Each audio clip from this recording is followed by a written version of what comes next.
you could have one Bat gadget or Batman vehicle out of any of the movies, we'll stick with the movies. And what would you have, Philip? I'm saying the 1966 Batmobile. It's pimping, yeah. Like, in real life, that would be a choice. Like, in, pretend, alternate universe where I could do whatever I wanted, I would have the Batmobile from the new movies where I can just drive over anyone I wanted. Just a tank? It's like, oh, well, I'm driving down the highway, somebody decides they're going to pass, I'm just going to change lanes and crush them. So you'd rather have the 1966 Batmobile than the 1966 Bat Shark Repellent Spray? I don't know. I don't really get around sharks a lot, so... Well, I mean... It's in next one right now. Well, you, Mark? I sit and I think about all of the different Bat gadgets that there are in every single Bat movie, Bat comic, Bat everything. And I think the one that I want the most was the remote-controlled Batarang from Batman Returns. That was gonna be my number 2 choice. Awesome. Just because you could just be like, I feel like throwing this, and then you just kind of helicopter remote. Like, what if you were a bad driver and drunk, and you're just like tapping it into everything? Yeah. Or you could make it go get you a Coke from the kitchen or something. Right, you bring it back, it's just floating on it. Batarang. The Batarang Vision. Go get me a banana. Oh, yeah, it was Creature Vision for Batarang. Creature Vision for the Batarang. It's a fucking webcam attached to the Batarang. I think my least favorite would be the Bat credit card from Batman and Robin, although the expiration date is forever on it. Or what about the Bat ice skates from Batman and Robin? Oh, it's just so bad. How does that work? Do you go to MasterCard and say, "Hi, I'm Batman. I know you don't know my identity or my credit history, but I need a credit card that will never expire and just have an unlimited amount"? Yeah, and you can swipe it anywhere on any country. And he's like, "But I'll kill you if you don't." Remember all the fucking commercials they had? Yeah. Because you can get the MasterCards with the Batman symbol on it or whatever. It's fucking shit. Batman never leaves home without it. Yeah. I think, I don't know, my favorite gadget, though, would just probably be, just the normal bat claw. The grappling hook? Yeah, because I obviously could pick my fat ass up anywhere. Yeah. Because it's... Remember, the first Batman movie... Because they used it and she was just like... And it wouldn't go all the way up. Yeah. No, not that one. I'm talking about the one in, Batman Forever where it picks up the entire... The whole car? Well, not just the car, but the safe filled with boiling acid. Oh, that's right. I know what you're talking about. There's one where the car drives up the side of a wall. Yeah. I can't even remember which Batman that one was. Yeah. So, now that you all know that, this is Motion Picture Meltdown, and I'm Steven the Roast Rosenberg. Phil the Kill Collins. I am Mark the Shark Hinton. And welcome to our 100th episode. Yay! For those of you that have been listening to us for 5 years now, you've now endured... What the hell are you doing? 100 episodes. Yeah. You need to reevaluate Get a your job. lives. Because... I know some people that listen to this at their job, though, so just to be fair. That's true. But then they're not doing their job. Yeah, they're making cakes. Right. Be more productive, goddammit. Yeah. But actually don't listen to the Batman episode. Yeah, after 5 long years of wanting to do a Batman episode, we couldn't decide what movies to do, and we thought that we're going to make some changes with the podcast, and what a way to start it off with our 100th episode. The Batisode. And the Batisode, yeah. So we're going to go through the history of Batman in film, kind of movie by movie. We're not going to spend a whole lot of time on clips and stuff, but we're going to give you lots of good knowledge and our awesome opinions, which are the only things that matter. Right, really. Because we are important. And we're the only ones that know We're shit. adults. We own a microphone and editing software. Yeah, and we can post things on the It's interwebs. definitely not illegally downloaded, ever. Yeah. We can post things on the interwebs. We can. Interweb. So we just want to go ahead and thank you for 5 awesome years so far, and hopefully several more. And to a new generation. It is the choice of the next year. Yeah, so of podcasting, where we sound like a fucking Pepsi Max commercial right now. We're gonna have a lot more good information for you, and have a lot more topics that we can share with you, and you can give feedback back to us and let us know. Give us information if you exist. Yeah, if any of you exist out there. Please. But we'll go ahead and start out talking about the first Batman movie that ever really was big. Yeah, I mean, because I think they had some They had an small anthology back in the 40s, right. which sold, dude. I tried to watch it. No. Oh, there's no way. There's no way. I'd rather die. So Adam West was Batman back in 1966. Of course, they jammed as many fucking villains as they possibly could All into this of the movie. They were villains. like, "Oh man, we're making a Batman movie. Let's just reach into the Batman villain bag and just throw him into the movie." So you had like Catwoman, you had Joker, who was Cesar Romero or Romero, yeah, and you had the Penguin. He was in it, and you had the Riddler. I don't remember who played those guys. I think the Burgess. Dude, it's Mick. It's Mick. That's right. Yeah, right. Burgess Meredith. Burgess Meredith. Yeah, right, but what if they cross that character in with the Penguin? That actually made a lot of sense. Penguins didn't sound like that. That was actually directed. It was delectable. That was directed by Leslie Martinson, who actually did the original Bionic Woman, which is extremely influential to a lot of sci-fi. And then We have the technology. And then Stupid noise. he did that really assy Wonder Woman show that was on Linda Carlisle, whatever her name was. Yeah. Spin in circles, you turn into Wonder Woman. I tried that. It never happened. Yep. Superman can do it. Yeah, and so can Supergirl apparently. All pieces. But of course, Adam West's Batman was completely different than any of the other ones because this was like the cheesy Batman. Oh, Yeah, the pals. Yeah, and the stuff. pals and the holy strawberries, Batman. We're in a jam. Yeah, exactly. And it's Leaping lizards. A canary Batman. with a machine gun. Like, all the Riddler's riddles were the dumbest shit ever. yeah. And Adam West was in Batman in 1966 Batman. Adam West was basically Bill Shatner. I mean, if you ever like really go back and Well, I mean, watch they were him- the same era. It's sort of like the idea of acting your ass off as hard as you Well, possibly but can. if you go watch Batman, every fucking line that Adam West says is Bill Shatner-esque. I mean, he's just like, Coast Guard, this is the Batman. We are in trouble. And it's just like, holy shit. They could have... Bill Shatner could have walked on set and put on the bat suit and it'd be the same fucking role. Maybe he did. You know what the best part? You know what the best part of the 1966 Batman movie is? Nothing. The shark repellent spray. No, that's second best. First best is whenever Batman and Robin are tied to the buoy in the middle of the ocean, and they shoot a torpedo at Batman and Robin, and a fucking deep dolphin Yep. swims in front of the torpedo and sacrifice. And then they fucking talk about it because you Yeah. don't see the dolphin obviously because it was like filmed in like a kiddie pool. Yeah. And they're And like, then that Batman's poor just like a innocent poor animal innocent dolphin. sacrifices itself. It's the dumbest shit in the world. And Yeah. Bat shark repellent with the fucking what was the It was a rubber shark that was like Yeah. had Adam West's whole leg in it. His leg would have just been off already, like Yeah. forever ago. Robin, give me the bat shark repellent. Well, he's Yeah. When he's up there in the helicopter, he's like, I can't find it. There's too many repellents in here. There's like a whole fucking shelf. And he throws it down and sprays on him. The shark just fucking explodes. Explodes! And I thought, and when I played Arkham City, I thought they were going to make a bat shark repellent. I thought they were going to make a shark repellent, like, pay tribute to that movie because there's a part where the penguin sicks this great white shark on you. And I thought that it was going to get sprayed. Why wouldn't they have? But I know, but instead you just punch it in the face really hard. Yeah, that's what you usually do when you're Batman and there's a shark attacking. Well, anytime you're Batman, if something doesn't go your way, punch it in the face. Yeah, and as it hard works. as you can. Well, honestly, if you're Batman, you just punch anything in the face. Because that's what you do. Because you've been trained by every ninja on the planet. Yeah. Every I detective wonder ninja. if Batman was ever trained by Wolverine.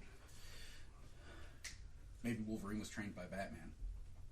No. So Adam West was like probably in his 30s or 40s when he did, probably 30s when he did. Well, I know he's in his 80s now. Right. Well, when he was Batman, he was probably in his 30s. That's what he looked. Probably late 30s, Right. maybe even early. And 40s. then gets pissed off because Tim Burton doesn't slate him to play Batman in 1989, which is fucking 33 years later. when he's and fucking when he's 60. Yeah, it's like, dude. And then he came out and said, well, they didn't ask me to play Batman, and I wanted to play Batman's father in the flashback scenes, but they didn't ask me to do that either. But even if they had, I would have told them no. I am 100% convinced that Adam West in Family Guy Is is Adam West. exactly what Adam West does all the time. Just fucking... He Just, thinks the plants are stealing his water and shit. he's just batshit insane. Yeah, Literally. Yeah. Nah, I like what you did there. Thank you. Just inhaled too much fucking shark repellent is what it was. Yeah. That fucking suit had to be. I do know that he stole one of the suits off the set. And he still has it. He talks about it in like every interview. stole He it. said- Yeah, he took it. Oh, what a fucking asshole. Yeah. I can't even imagine how many hundreds of suits they had to go because they're all I'm sure they spandex. did, You know, they but ripped still. all the time. let's go ahead and move on to 1989 Batman, directed by Tim Burton. We'll actually kind of slate Batman and Batman Returns into the same one. Fuck Tim Burton. Mark just hates him some Tim Burton. I'm kind of half and half on Tim Burton. I do love his earlier work, and I love Big Fish. Everything up until Big Fish. Yeah. I'm okay with it. And I love Sleepy Hollow, but then again, I fucking hated Planet of the Apes. It was pretty much every. Well, Planet of the Apes, Big Fish was where I where he drew the line. Yeah, he jumped the shark. Yeah, and did not have any bad shark. Big Fish. Yeah, it was everything after that has been balls since then. He's even gone so far as to remake all of his own movies. Yeah, and he fucked up Batman. Yeah. Yeah, I don't really. Frankenweenie was good, but it was animated. I don't. Really, it's hard for me to count directors on. Well, they're still important for an. I know they are, but it's weird because they're doing less. I believe they're doing less directing. Well, I mean, it seems like they would have to. Yeah. I mean, none of us have ever been involved in a production of an animated piece. Yeah. I have. You know what I mean? Claymation. Yeah. I was 13. Who directed? I'm sure it was really good. Was it you? Yeah. Did you write it as well? No, I helped design all the characters. I took a film class when I was 13, and we did this little. Badass. It was fun, dude. We did this claymation where it was like we took a dozen eggs and we painted the eggs up to look like they had faces, and then we made this claymation hand on a big like rod, and we had it come in to try to grab this one egg, and this one egg was wearing a top hat and had a cane, and it was running away. Isn't bad hand. Like the only thing I got out of that whole thing was Big Rod? Yeah. Yeah. That's the only thing that Mark got out of it too. I also played Richard Simmons in something in that class too. Good. It was so bad. Well, like we said, these two films were directed by Tim Burton. Originally supposed to be directed by Ivan Reitman, who was obviously did the Ghostbusters movies, along with Groundhog Day. No, Harold Ramis did the Ghostbusters. Oh, that's right. He wrote them. But imagine Batman written by Harold Ramis and directed by Ivan Reitman. It would have just been Batman from the 1960s.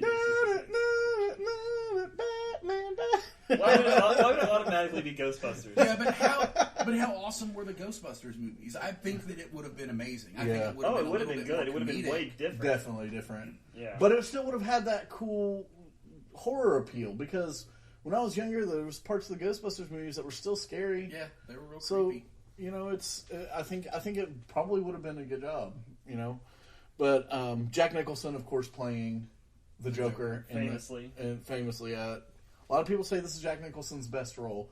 And a lot of people say it's the best Joker. Yeah, and there's other Jack Nicholson roles that are comparable. One Flew Over Cuckoo's Nest. Well, he actually in every interview that he gives, he says that his favorite role ever was playing the Joker. Was it? Yeah. But he also awesome. And he also said that it was his most trying role too. Yeah. As an actor, Jack Nicholson up to that point, at least, what made the most money bring home off any actor playing a single character in a single movie. His take home was $60 million, which is insane. Insane for one fucking movie. Yeah, especially for 1989. Because to put that into perspective, I think Arnold Schwarzenegger still holds that record. Could be wrong, but when Terminator 3 came out, which was 2003. Well, I think we said that Robert Downey Jr. now has taken over that. $75 million is what Arnold took home from Terminator 3. So I mean, that movie wasn't even fucking good. It was awful. No, but they had to, because they knew it wasn't going to be good. They had to pay him a shitload because he was like, "Yeah, this isn't going to be good." Well, it was right when he was doing the fucking governor thing. It was right before he did that.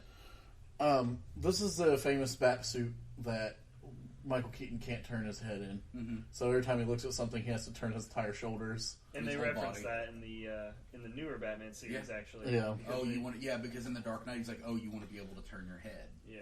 He's like, "Well, duh." He's like, "Yeah, obviously." He also had claustrophobia and said that the bat suit just made him crazy whenever he put it on. Like, he literally just had issues. And the bat suit at this point weighed I think 45, 50 pounds. It was heavy. It was heavy, not in comparison to the new ones, but still back then. So he said that there was a lot of problems moving and tearing. He said every time he tried to do a kick or a punch, some giant piece of this rubber suit would just fucking tear. Well, I remember a difference that they talked about because, I mean, it was a giant rubber and latex suit.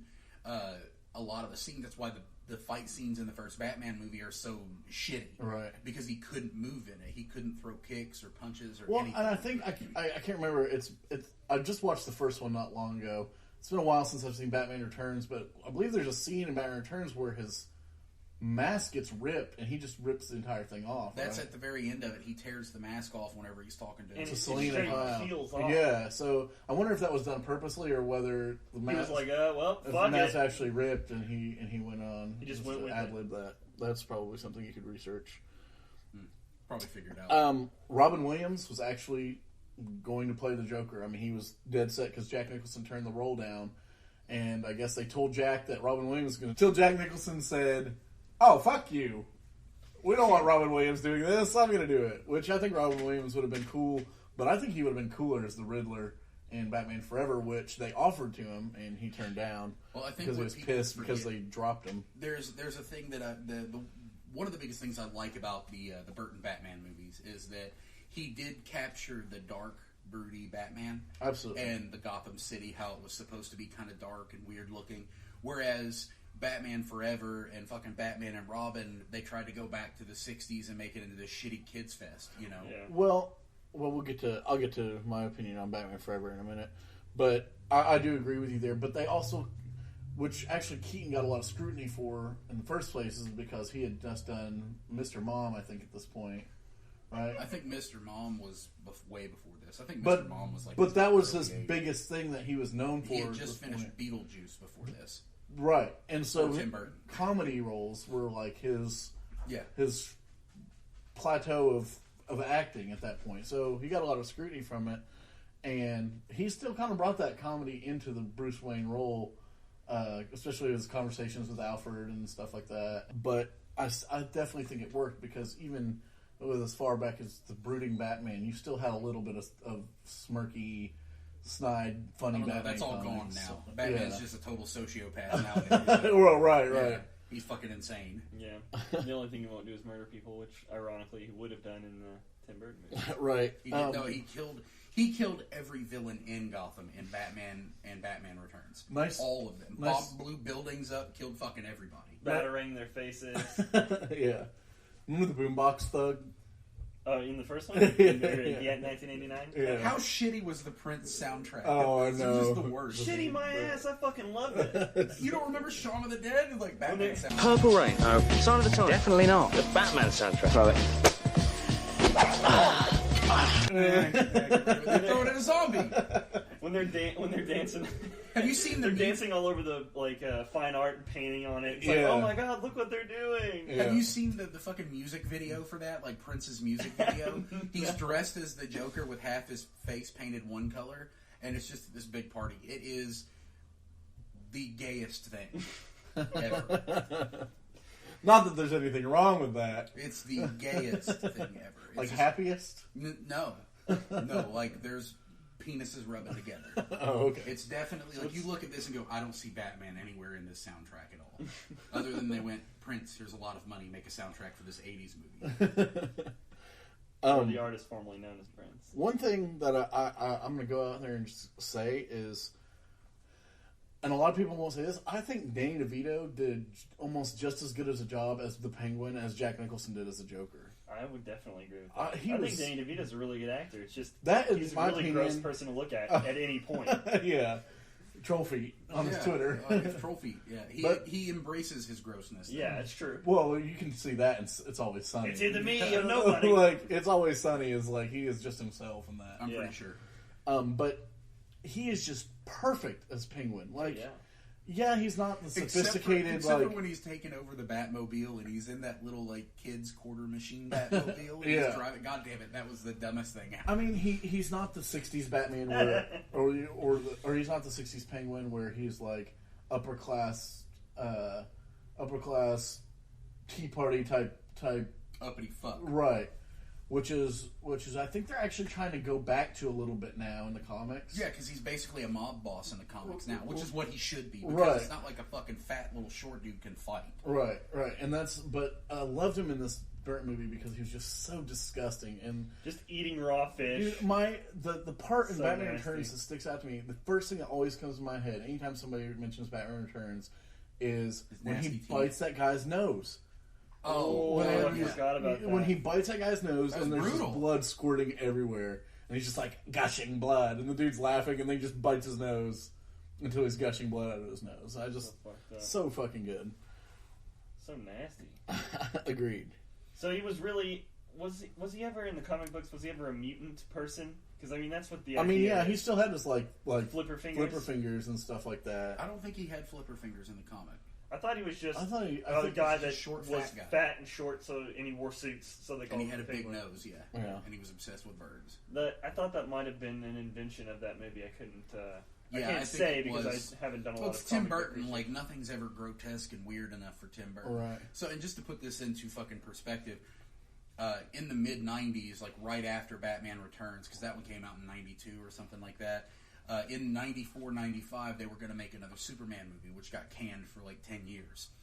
And Nicolas Cage was going to be Batman. Shit you not. Wow. Tim Burton had already written a script, okay? Or actually, Kevin Smith had written a script, and then Tim Burton hated it and got rid of it and had his own writers. Hence why Tim Burton and Kevin Smith fucking hate each other now.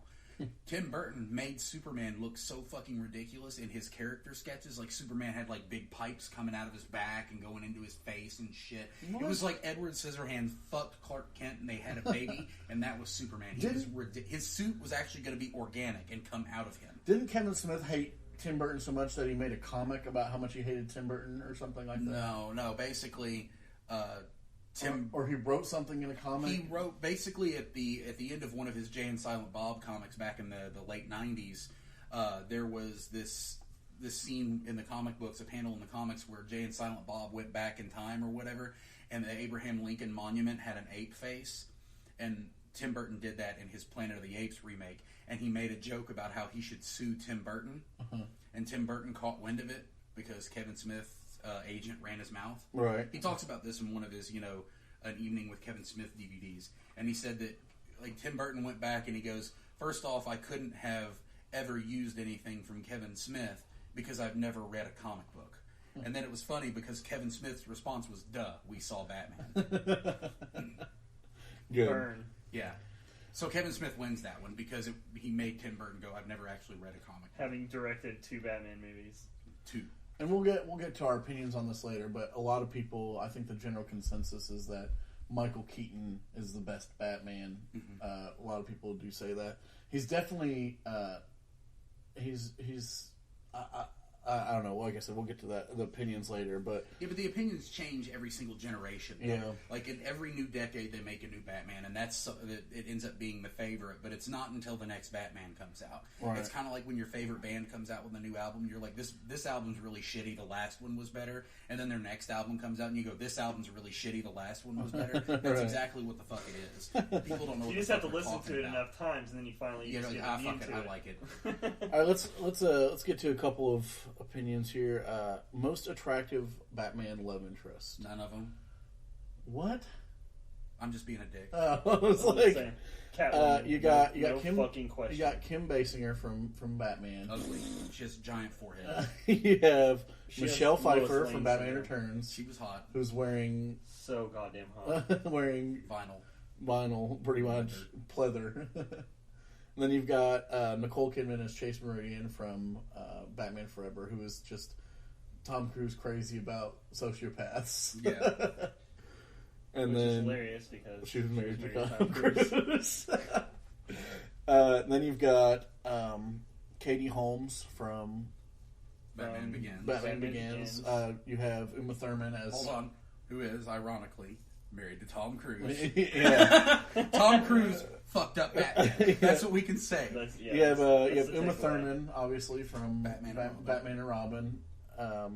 Maggie Gyllenhaal. Maggie Gyllenhaal from The Dark Knight. Taking up Katie Holmes' role because she was married to Tom Cruise and couldn't make movies anymore. Yep. Wasn't allowed. And then Anne Hathaway, of course, from The Dark Knight Rises. Anne Hathaway wins. I don't know. I'm Anne gonna have... Hathaway's outfit is so weak compared to the Catwoman outfit. So fucking from Batman 1989. I'm not basing them on their outfit. I'm basing them on which one I would bone the hardest. Which one? Which one I would bone the hardest. Right. The hardest boning. And I've seen Well, Nicole I Kidman still naked think- in Eyes Wide Shut. It's gross. I don't think so, man. I think And Nicole I've seen Kidman's Anne pretty Hathaway I think attractive. Nicole Kidman is hot, And but hot. I'm gonna have to go with Pfeiffer, though, man. yeah, I'm gonna have to definitely agree. She does hold a special place in my heart. Yeah. And by the way, definitely the best Catwoman outfit ever. Yeah. Like, and best Catwoman ever. Yeah. Like, well. I mean, she didn't have a whole lot of competition, but yeah, Hathaway was pretty She was good. definitely much better than Eartha Kitt. Yeah, and talk about Halle Berry. And Halle Berry's not even going to get a mention. Yeah. Oh, there it is. She just did. Yeah. There it is. God damn it. So, and then also going into Batman Forever, best Batmobile, I believe, was Batman Forever's Batmobile. It kicked fucking ass. It looked had the awesome. blue lights on the side. It had the open engine looking. It had the fucking... I think it was just a souped up Batman Returns and Batman... Well, Batman Returns was way... Batman Returns was way more smooth down the side, and it was longer. I think it was 20 feet. The one Batman Returns was 20 feet long. It was the same Batmobile in Batman Returns and Batman. Right, no, but Batman Forever was way different. It was more feasible to be a car. Yeah. But it was... I think that it was way based on the Batman and Batman Returns one. They look a lot more similar than, for instance, the Batman 1989 and Batman 1966. Oh, well, yeah, absolutely. Those are completely night and day difference. Yeah. Well, Batman Forever had the spikes coming off of it and the one coming off the middle. And then it had... I just feel like the giant turbine in the middle. It was way too bro. I feel like it's the tribal tattoo of Batmobile. Yeah, it was like the Fast and the Furious version. Exactly. It had like fucking lighting effects on the bottom. It had the bats on the wheels with the blue lights. I thought it was the fucking coolest goddamn thing ever, and I had it. I had the Batmobile, the playset or whatever. You know what I didn't like about it more than anything? It looked shit. It looked like you could go up to it and kick it, and it would when it would drive, it like the spikes would wobble around. The Batmobile in the 1989 and then Batman Returns. It looked like if you went up and beat that shit with a sledgehammer for an hour, nothing would happen. And it had that crazy armor that appeared onto it in post. Yeah, obviously your favorite is the 1966. Just for style reasons. Obviously, it's not practical. You can pick up all the bat bitches. Exactly. And drop top. Exactly. Bitches, get in here. What about you, Mark? Favorite Batmobile? Yeah. See, I gotta go from, like, if Batman were in the real world, to definitely I would go with the Tumbler from the Nolan movies. Really? Yeah. It's so much more indestructible. It totally, like, I can understand, but it's so fucking ugly, dude. It is, like... Well, but it also has a motorcycle inside of it. It does, but I agree with you that as far as, like, functionality and what it's for... But it's like, if I want to drive, if I want to drive a Batmobile, I want it to look fucking badass. But then again, if you're going to drive a giant fucking, you're not going to drive a pimp mobile because he wants to scare the shit out of people. You know what scares people? Say, a goddamn tank. Fucking tank driving in the street, probably more scary. A tank that goes 140 miles an hour. It looks like a fucking. It looks like a. You know what it looks like? It looks like those buggy with fucking metal on the side. It looks like those fucking remote control cars from the '90s that could flip over and keep driving. Oh yeah, it looks exactly like those. I can't remember giant the R something. It had the gyro inside, and it would like drive up a wall, flip over, and just keep drive the other direction. I totally remember those. I thought those were so badass, but yeah, it's basically just a spray painted black version of that. And how fucking intimidated would you be, though, if that rolled up to you at any point? It's like 13 feet tall. It is true. And like I said, for like badassness, it's totally number one. But stylistic-wise... No style at all. None. No, none. It was especially the camo ones. Like it just looked like a big roach with guns on it. You know. Yeah. But as far as, like, if I'm thinking, how am I going to beat the shit out of criminals? I'm going to want a tank. Oh, yeah. If I was Batman, which, they based off of The Dark Knight Returns from the Miller comic because he had the Bat tank in that. The worst... tank. The worst vehicle I think is the Bat boat from Batman Forever. That thing blows up in like a second. 5 seconds after they get it, they're like, "Oh, remember the Bat boat? Yeah. Oh, there it went." Yeah. Same with the Bat submarine. Same with the Bat jet from Batman Forever. It blows up in like from mine beams. Speaking of the flying Batmobile. From the Batman and Batman Returns is fucking badass. Yeah, it is. Because it's a giant bat symbol. Yeah. So fucking cool. Worst fucking Batmobile, Batman and Robin. Oh, duh. It's like worst fucking smart car. Batman and Robin. It's like smart car Batmobile. Yeah, the worst. no contest. So let's get started with Batman Forever, 1995, directed by Joel Schumacher, who also did The Pirates. No, that's Gore Verbinski, right? Yeah, maybe National Treasure movies. Joel Schumacher directed The Lost Boys from the 80s. Right, that was good. Yeah, well, everybody fucks up once. Yeah, or twice in his case. Maybe, if you're lucky. Of course, Val Kilmer played Batman. My opinion, best profiled Batman. He looked the best out of any of the Batmans. In the Batman suit. In the Batman suit. But that could have just that could have had just as much to do with the people that made the suit as it Right, did. but I think You his almost build can't when see he it. when he came out of the suit, I think he at that point in time Val Kilmer was extremely fit. He had, Prior to him eating another Val Kilmer. right. Val Kilmer from another universe. And he makes jokes about that shit now. Whenever he was in Comic-Con last year, Yeah. and he was talking about, he was like, they were like, would you ever reprise your role as Batman? He was like, maybe if I lost like 35 or 50 pounds. 35 or 50 or 100 or 175 pounds. If they ever, because as far as I've always said this ever since I saw him, I always thought he was the best Bruce Wayne.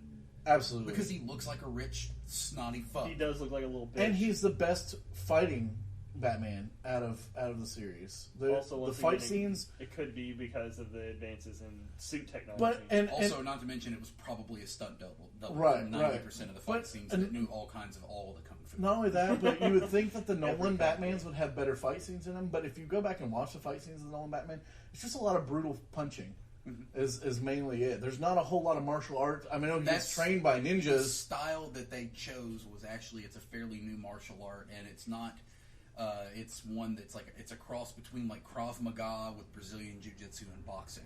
So it's all about maximizing your punches and your Right. kicks with as little effort as possible, which to me would seem like be exactly what Batman would do. I could It's like see I'm that. going to fight 50 people. He's I got to gonna make fight sure I take them out strategically. I have quick. the energy. And that's why if you watch those, it's a he lot of punches them as hard as he can. it's punches and elbows. Well, this one had a lot of martial arts in it because I mean, you look at Chris It definitely O'Donnell's looks the character. coolest. Yeah. Well, I mean, look at Chris O'Donnell's character when he has a stupid montage with the laundry.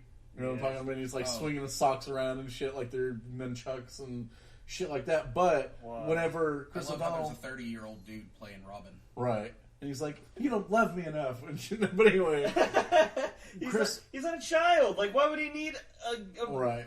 parental guardian? But Chris O'Donnell, during the part where he steals the Batmobile and he goes out there and fights the Neon Gang, where there's like 200 of these motherfuckers out in the streets just wearing neon makeup and swinging fucking glow sticks around. Big, brutal, wannabe lightsaber glow sticks. Yeah, and like Don the Dragon Wilson is the leader of this gang, which is fucking hilarious. But By the way, last thing he ever did. How could they get away with anything now? Like, they're glowing everywhere they go. right. Well, it's like every Batman movie, if you notice, has a separate like gang of these thugs. Yeah, like in Preposterous the thugs. first one, you have like the Joker boombox Joker thugs. God damn it. The second ones, you have all the fucking penguin, the penguin lackeys that have like the duck boat and shit. You know what, What I'm about talking the about? actual penguins with rockets on their back? Right. And then Batman That's Forever. fucking oh, it's a penguin. Uh-oh. Yeah. Batman Forever, you had the Neon Gang, and then the fucking Two Faces criminals who had the incredibly accurate Tommy guns that they could aim at chains and shoot the fucking chains with these Tommy guns. Right. Which is the most inaccurate fucking weapon in existence. and then Batman and Robin, you had the fucking ice skating mummies. I think the ice skating mummies is the But best. Batman Forever, the absolute worst thing about that entire movie was one, Tommy Lee Jones's wardrobe. Well, the script in general and the wardrobe was awful, aside from Batman. and how his face was perfectly in half. Yeah. So Tommy Lee Jones this is his worst movie he's ever done. no question. His Well, it's because Space you can tell Cowboys. he was purposely fucking overacting in everything he did, just trying his best to be as shitty as possible. well, and the thing is they were originally going to have Billy D. Williams do that, I which just can't see Two-Face being that smooth. Welcome to the cool side. The cool side of the pillow. yeah. Oh, back to Batman real quick. One little piece of info I left out, just because we're in Indiana. The flag for Gotham was actually based on the Indiana State flag. Good. So that's in Harvey Dent's office in Batman.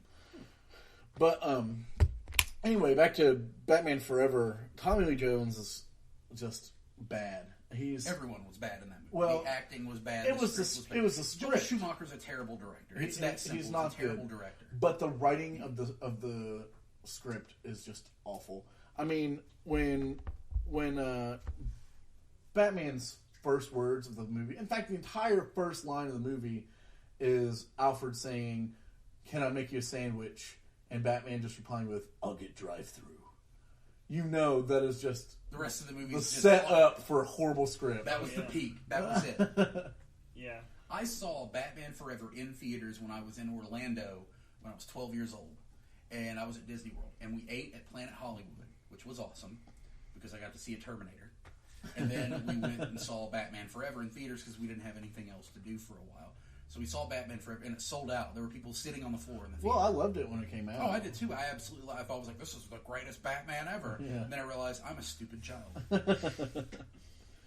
Yeah, that must have been who they made it for. Stupid children. They did. Joel Schumacher admitted it later after Batman and Robin that he apologized for Batman and Robin. He's like, I'm very sorry. Warner Brothers wanted me to do this because they wanted to sell toys. And he goes, and I achieved that. Batman and Robin sold more toys than any other Batman film ever made. Well, Joel Schumacher out here is kind of a fuck anyway, though. Right. Like, for instance, Michael Keaton was actually slated to play Batman in Batman Forever, but because of his... or when Tim Burton left the project, he met with Joel Schumacher and he hated him and said he didn't want to do it. So Val Kilmer took the role, and then after the role was done, and honestly, Joel Schumacher is the only person I've ever heard say that Val Kilmer was a bastard during the Batman, because I've watched interviews, for instance, with Jim Carrey and stuff, who said that Val Kilmer's dad and Jim Carrey's dad passed away almost the exact same time right before Batman and Robin, or Batman Forever. And so they bonded really well on the set, and apparently really liked each other. And all of a sudden, out of nowhere, Joel Schumacher, who's had problems with previous people and still continues to have problems, had issues with Nicolas Cage.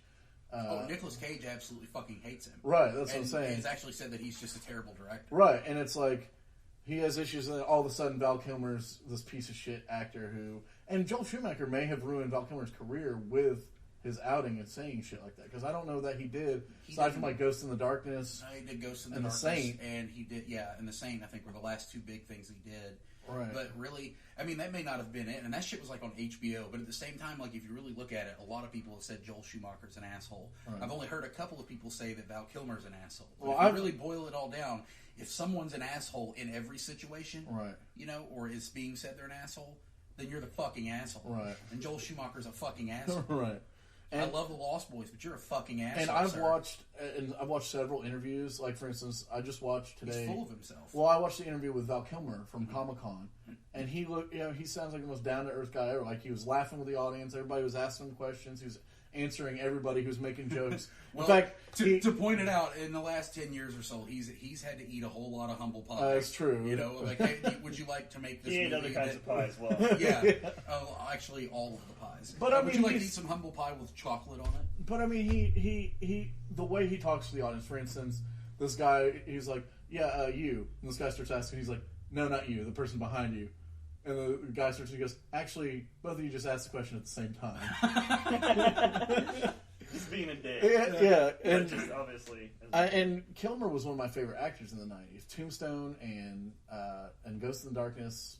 Willow. Yeah, that was the '80s. Still, he was awesome. He was awesome. Top Gun. He was awesome as it. Iceman. I mean, he was, I think, a great pick for Batman, and I think that he would have been good to do more Batman movies. But and the Batman movie he was in would have been better if you had a better script. Well, no, I think the Batman movie would have been better if he was in it more. I mean, fuck that. Jim Carrey was so focused on in that movie, and at that point, Ace Ventura 2 had just come out. Like a year before that or two? No, I don't 95. 94 was the first Ace Ventura. So 96 is the second one, yeah, I think. So it just came out. Probably at the height Batman Forever was 95. 95. Yeah. Oh, okay. So it was before Ace Ventura. Well, regardless, he was Ace Ventura in this movie. Well, he was the biggest actor at the time, biggest comedy actor at the time. He was the draw for the movie. And his character was... like I said, they offered it to Robin Williams, and he turned it down. And I think Robin Williams would have been a much better pick. I think he was the Riddler in the movie Toys, wasn't he? Didn't he? Pretty much. He might as well have been. Rapey. The weird thing is, so rapey. Most of the Bat villains in the '90s Batman movies are very comical, and not in a good way. The Joker's the only one because Jack Nicholson was the Joker, right? And he was the Joker of that time period. He was a sick, sadistic fuck who thought it was hilarious to kill an entire city. And that's exactly what they needed. It was Lex Luthor. Danny DeVito was an awesome penguin. He was a little different than what was in the comics. He was a politician. That's what made him awesome. He was a politician. He was a dirty politician. Right.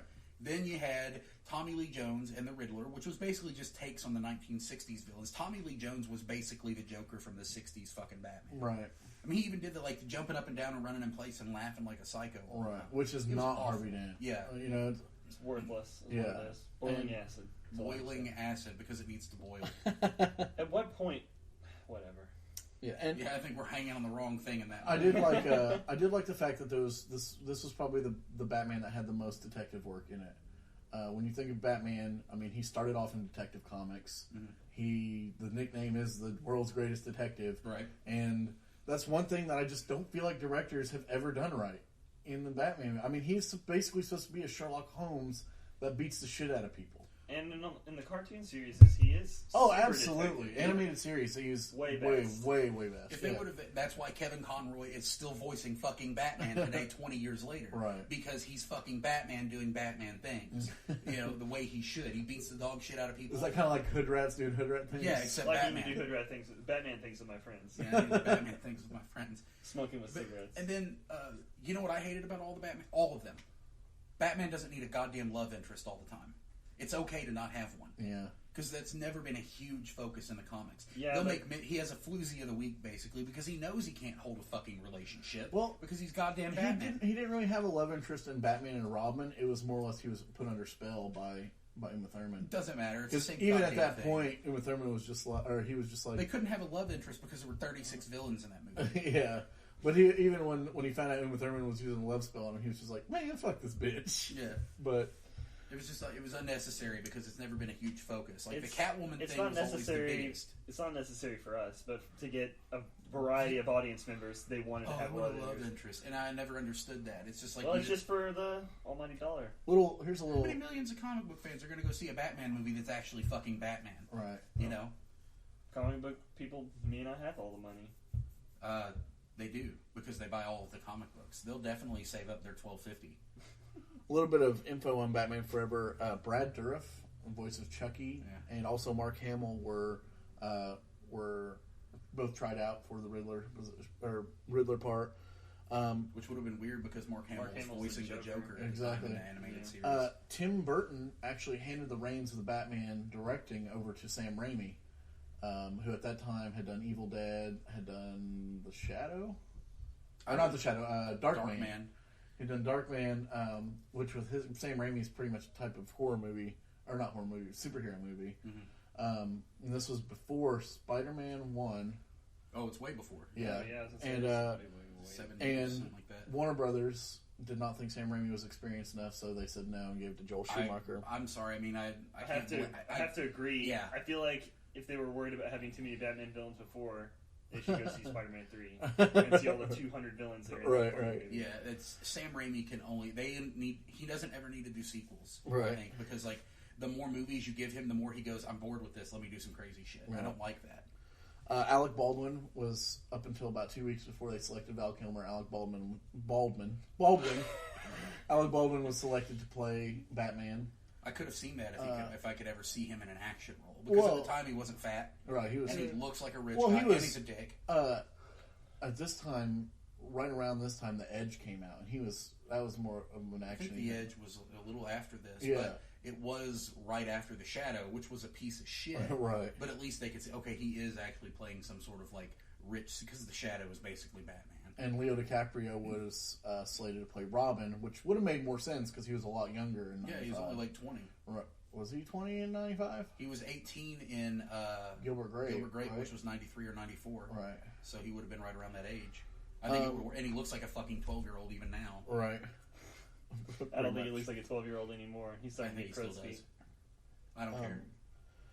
The brain that's kind of a creepy thing to say. I think I don't care. I still see him as a 12-year-old. He's still 12-year-old. One last thing I want to touch up on with the Batman Forever though is the shittiness of the props was just out the fucking window. Like we already talked about. No, Batman didn't have nipples in this one. Robin had nipples. Batman had nipples in Batman Forever. I thought he didn't get the first suit he didn't, because at the beginning of Batman he had the Batman suit from Batman Returns. Oh no, you mean the new suit where they had to do the close up on his ass for when he was putting his suit solid on. seconds. It's just an ass. I'm just surprised that Alfred didn't come up to him and smack him on the ass like, "You're ready to go, so lost the bruise." Oh man.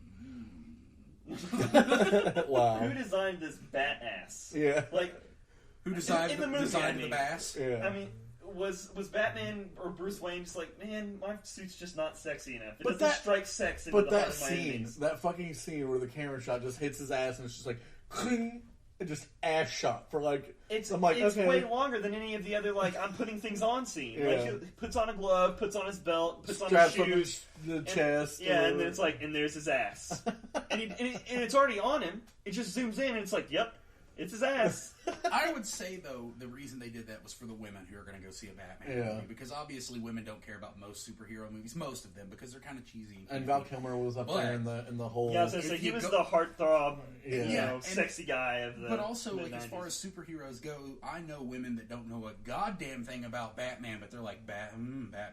Because Right. rich and Good Batman. looking. And bat ass and bat nipples. Yeah, bat nipples. Yeah. Bipples. But like, not only that, but as we talked about the floppiness of the things on the Batmobile. Oh, yeah, Floppiness of the everything. the women worst- in the Batmobile that are Plastic flapping and they have around. no way of The covering it worst fucking thing, dude, was the Edward Nygma fucking blender thing that he. The brain Oh machine my that was made God. out of like a spaghetti strainer and a It blender. was just. It was the like. Could they not have taken something where they didn't just look into some random like Home Improvement or Roseanne prop thing? Like, Roseanne! yeah, they're like, oh fuck, we gotta find something to make this Do you prop even out of. remember that Drew Barrymore was in that movie? Yeah. As one of like his henchmen, Sugar and Spice. No, he Drew was. Barrymore was yeah, one of them. she was. Yeah. She was just Sugar, like. yeah. She was like his eye candy when he went out places and stuff. You gotta love that role. At the time, she was a big actress, but Right. she just kind of stood there and went, "I'm pretty." Scream too. She was only in the I think- beginning of Scream for like 5 minutes. Yeah, they did that just so because Wes Craven thought it was funny, Right. But and it was. blender filled with fucking Green shipping stuff. popcorn and like sits it on your head and then mind beams come out. It is possibly straight out of the 1966 Batman. It's that bad of a prop. Yep. And really, it goes with the rest of the movie, though. I can't really complain as far as it looks like a campy piece of shit that a child would design for a fucking high school science fair. Not even. Yeah. Can we Right. talk about Batman and Robin now? Because I'm tired of Batman forever. Yeah, we can. One last thing I You want gotta to love that mention. smooth transition. The Riddler suits that were like, It's just a The one he spandex. wears when he goes jogging at night that lights up. oh my god, like Just a joke the whole fucking time. the worst one was the one at the end where it's all white and it has the green question marks Question on marks. it, and it's Doesn't sparkly. It looks like a fucking Siegfried and Roy outfit. Doesn't he have a weird like question mark mask? Yeah. Like, ew, it Oh, looks yeah. painted on. The best So thing about that nasty. movie was when I remember reading an interview with Jim Carrey. You know, he had to spin the cane a lot. The Yeah, question mark he cane. broke everything. Yeah, he right? said he broke a lot of stuff. Not to mention he gave himself a concussion with it because he said the thing was really, really heavy, and he hit himself in the head with it all the time. Glad. Jesus. Yeah, we'll go on to Batman and Robin now, which was also Joel Schumacher. Yeah. Probably possibly his biggest mistake I was as a about to say, director. it's Probably the biggest mistake. even in worse than Hollywood Batman. ever. Yeah. 1997, George Clooney, well known as the worst Batman. Basically, to me, a lot of people say, "Oh, he was a great Bruce Wayne. He looked great. He was older gentleman, had the billionaire look." And I was like, to me, George Clooney is just worst at all. Like, he is just terrible Batman. I like him in other movies. I'm just saying, just worst Batman, His worst acting Bruce was Wayne. terrible in this movie because it was a terrible director. Yeah. And look, it was terrible. It was everything about this movie was terrible. The 27 villains, the fact I that think- Bane was a big dumb retard. Yeah. That's all he did through the. A big dumb retard. Yeah. He was a big, stupid, moronic, fucking idiot retard. Yeah. Stupid ass. And then you had, of course, Arnold Schwarzenegger playing Mr. Freeze, who was Schulmacher. Schollmacher. We're not gonna let. This is why we don't do 2-hour-long podcasts. This is why we're not gonna let Steven say names anymore. Yeah. Is it Jack Robinson when Jack Nicholson? Schollmacher. Alec Baldwin. Alec Baldwin. But his first pick was Arnold Schwarzenegger, but his second pick was Stallone, and his third pick was fucking Hulk Hogan. And That right there, okay? If anyone in Hollywood ever listens to this one episode of this podcast, remember that the next time you think Joel Schumacher would be a good director. He thought, Hulk Hogan would make a great villain as a fucking scientist. He could be the dumbest person alive. Batman and Robin, one of 3 movies to feature both Arnold Schwarzenegger and Jesse Ventura. The other 2 being Predator and The Running Man. Oh, God damn it. You Both had to of which actually... are You 100 looked that up. times better. Yeah. You had to go, how many movies were Jesse Ventura and Sylvester Stallone... Or Ronald Reagan? I'm done now, too! No more names allowed. All right. It's all on you. Oh, fuck. Kilmer, of course, we talked about, turned down the role for Batman and Robin. Actually, the studio wanted him to do it. They were actually going to tell Joel Schumacher to suck it up because we want Val Kilmer to play him. But Kilmer at this point was doing The Saint and Turned it down. fucking hated Schumacher, so he was like, no. Alicia Silverstone played Batgirl. She was Batgirl. She was like 90s heartthrob also from like Clueless and Batgirl. And okay. All right, Mark. She gained a little bit of weight during Yeah, the she filming of this gained movie. a little bit of weight during the Which caused her to filming of not the even movie. be in the movie at all, hardly. Yeah, A little bit, 30 pounds. Yeah, they had to cut a lot of her scenes out because she couldn't fit into the bat suit. Which is perfectly... And the fact that she was Alfred's niece. Instead of Commissioner Gordon's daughter. Yeah. Jeep Jensen, or Jeep Swenson. He's the guy who... His name's Jeep, anyway. But anyway, Right. He played Bane. Yeah, so fuck him. And he's dead now. He died. That's what he gets for being named Jeep. And being voided out. Yeah. He died He's dead about as fuck. 2 months after He probably flipped Batman his and Robin. Bane. Or his Jeep. Schwarzenegger had to have heart surgery after this movie. It almost killed him. It should have been a sign. Like, everybody fucked up in this movie. Yeah. Yeah, it was just... It was so bad that they waited 8 years before they even decided to do another Batman. Oh, I know. Well, and it was just all around bad. The Batmobile was horrible looking. You had the ice skating mummies that were Mr. Freeze's henchmen, who also had to sing Christmas music all the time. Like, everything about this movie was just shit. Like, there's not one redeeming... The only redeeming quality about this movie is that Uma Thurman could have played the Poison Ivy role in one of Burton's movies, and it would have been good. I hate Uma Thurman, though. I don't... I think she's ugly. Oh, yeah, but she's okay. But I can't look at her. I don't think she's that bad.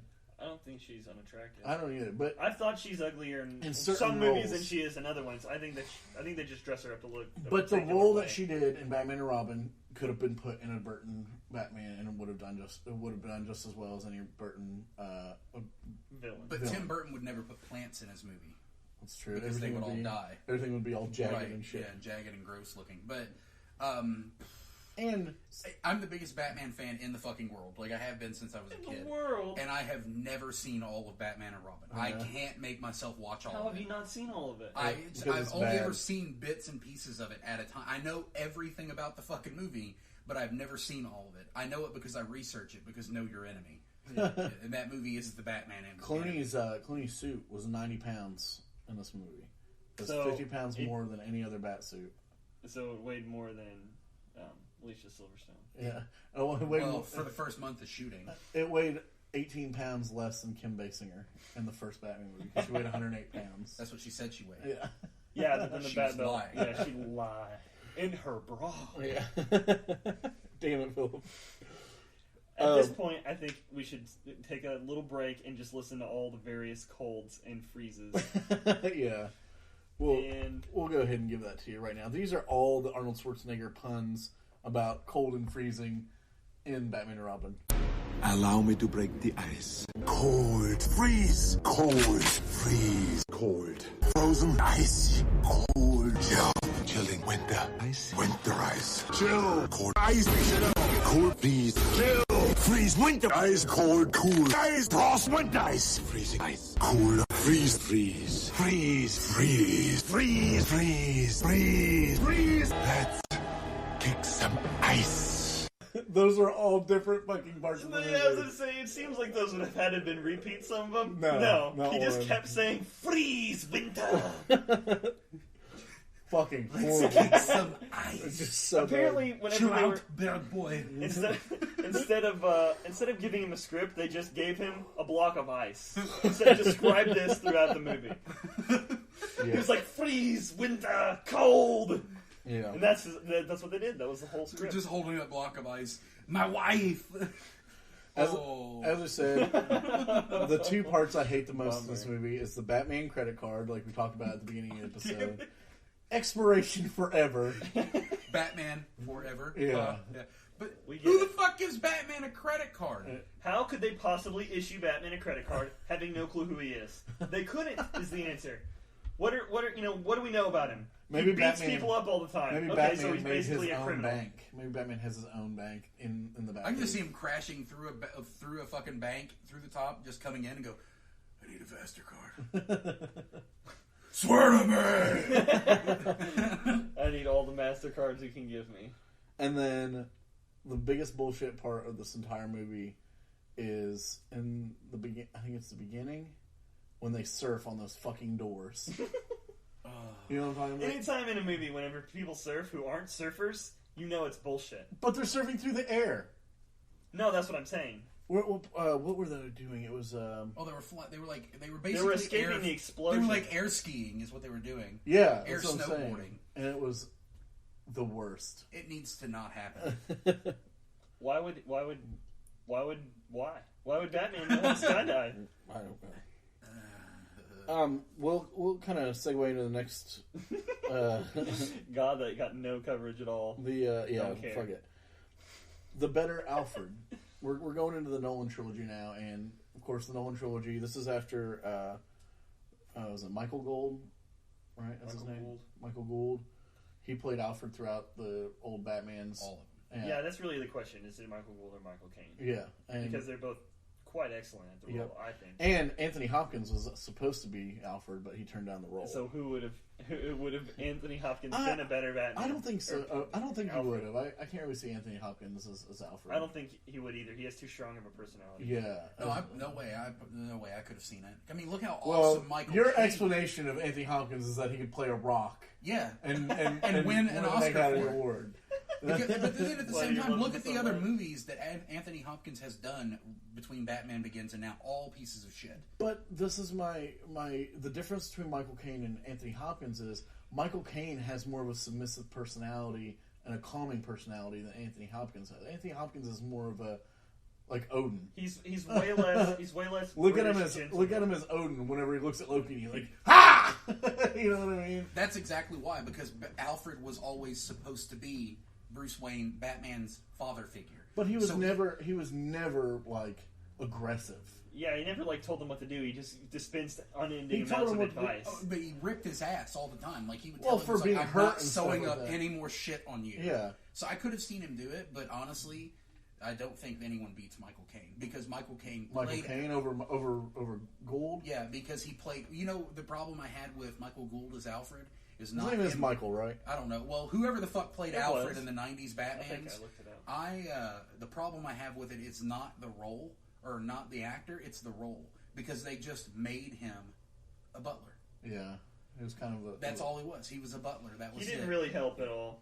And in the Batman movies from Nolan, Michael Gough. Gough. There's no way he's still alive. He died after Batman and Robin. Yeah, because he killed himself. But he died in 2011. Yeah. Really? Yeah, he hasn't been dead that long. No way. I thought he would die in the 90s. I think he's been in other shit since then. But Michael Caine played an awesome Alfred because he was always giving incredible advice. He helped. He did all of the detective work that Batman should have been doing. Well, and some of his lines were unforgettable too. Oh yeah, he had the best lines in all of the movies. Yeah, he was really good. The ruby, the size of a tangerine. The tangerine, the size of a tangerine. The bandit with was that, a tangerine. With that, we'll start and talk about the Nolan trilogy, starting with Batman Begins. Of course, Christian Bale was selected to play Batman. Some other people that tried out for the part. Joshua Jackson from the Mighty Ducks. Boo, son. Jake Gyllenhaal. Boo, son. Cillian Murphy, who actually ended up playing the Scarecrow in Batman Begins, who we decided would have been a good Bruce Wayne, but just too small. Yeah. And then it is funny because Christian Bale was just coming off of The Machinist, and he weighed like 90 pounds in that movie. And then Henry Cavill, who ironically enough is now Superman. I could have seen him as Batman too, just because of how big he is, and he kind of looks like that role. You know, I could see it. And Christopher Nolan, of course, doing movies like Memento, Insomnia, Inception. He hadn't done Inception yet at that time. I think he had done The Prestige at that time. Yeah. I don't even think so. I think The Prestige and Batman Yeah, you're right. Begins It was right after that. Yeah, because I think The Prestige was 06. Well, he had definitely done Insomnia. Yeah. And he had definitely done Memento. Yeah. And so everybody knew that this was going to be a darker take on Batman. It was based off of Frank Miller's Dark Knight Batman. Even though he was still nice, Batman was still nice. Yeah, not in the movie. No, I mean he was still a nice guy. Oh, right. You know, like Bruce Wayne was still a nice guy. He was still like, oh, everybody loves Bruce Wayne. Right. Even Bruce Wayne's a dick in the Dark Knight comics. Right.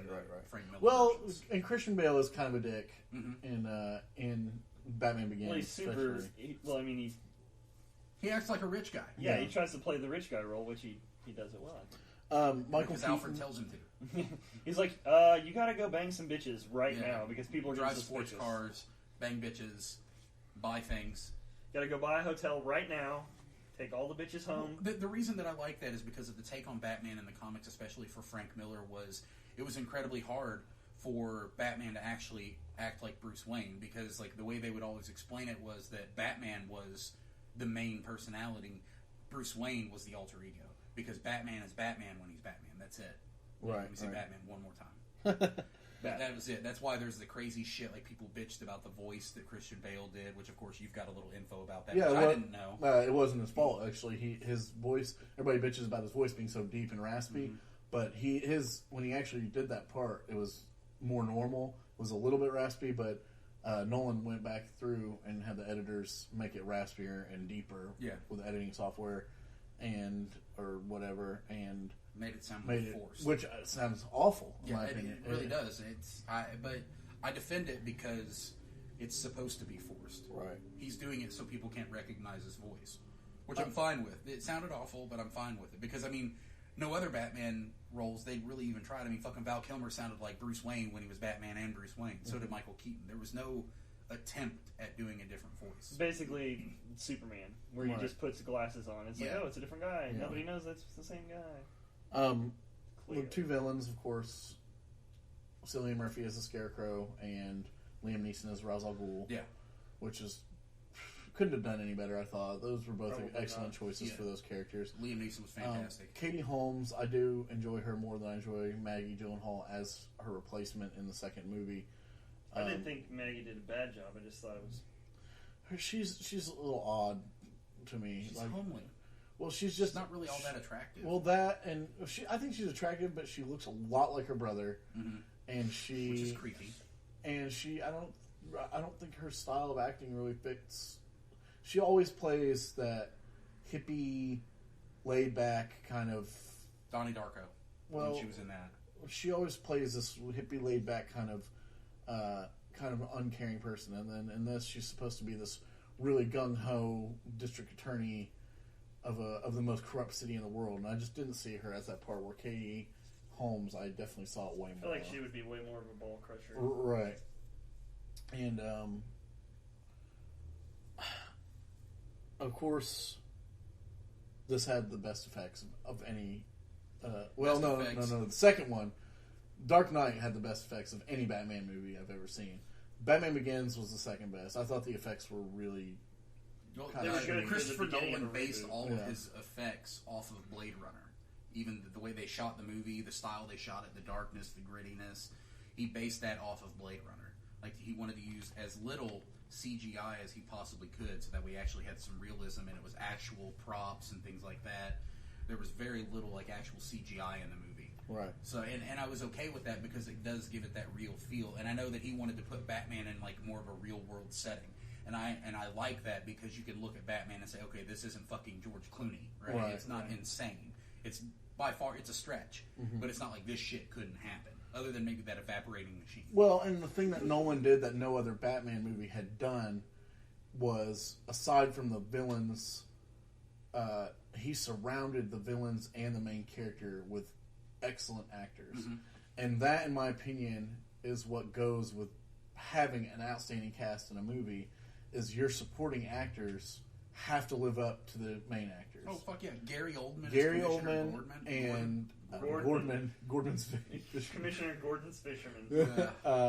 Michael Caine, Morgan Freeman. I mean, you had these actors that are normally A-list actors playing, and the same goes for the Amazing Spider-Man that came out when you had Dennis Leary and I think that's what made it all. Dennis Martin Leary, Sheen, Sally Field, Yes. and then in the new Superman of Steel, you had Kevin Costner, Russell Crowe, Diane Keaton, all taking these A-list actors and and some of them even Academy Award-winning actors, and putting them as small influential characters in these parts makes a movie so much fucking better. And whereas I didn't like the portrayal of Batman as much in the Nolan movies, I still love the first two movies. I didn't care for the third one as much or at all.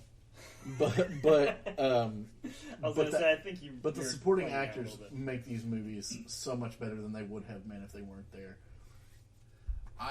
When I first went and saw Batman Begins, I saw it with a friend of mine in theaters, and he said he fucking hated it, and he's never been a big Batman fan, but mainly the only reason he even liked the first Batman movie was because of Jack Nicholson. So I was like, whatever. I was like, this is probably the best Batman movie they've come out with, because it was Batman. You know, it was more true to the comics closer, in many ways. Even though it's still to current comics. To current comics. I mean, even then, but as far as like the actual story went and everything, it was much more. It stuck to the adaptation, which they played with it so much in the '90s that you never even fucking cared about the actual story behind Batman. Whereas in Batman Begins, you could actually feel like when you watched that movie that was definitely the driving force behind Bruce Wayne becoming Batman. Right. Because the whole movie was him turning into Batman. Well, like Nolan released, the three movies are all based on different emotions. Yeah. The first one is based on fear, and that's with the Scarecrow, whose main fear. You know, his main focus is the fear of people. Then you have Chaos for the second one, which that entire movie is because of the Joker. Oh, the Joker even says it in the movie. He's like, I am an agent of chaos. Right. Because chaos is fair. And then Pain for the third movie, which is basically what Bane just wants Batman to feel. Yeah. Because he is feeling pain throughout the entire thing. Mm-hmm. Now, some information about Batman Begins. Bale did lose his voice several times through the movie because of the raspiness. The suit gave him migraines and hurt him. Like he was sore all the times. Like whenever they would film it. Well, it was very sharp. It was very sharp and jagged. It wasn't smooth like the other Batman suits were. He did have a lot of say, actually, because he talked to Christopher Nolan a lot, because before the movie started filming, he went and took a whole lot of Batman comics and looked into the character, and he watched the old Batman movies, and he said one of the things that he hated about the old Batman movies was that none of the actors playing Batman could move in the fucking suit.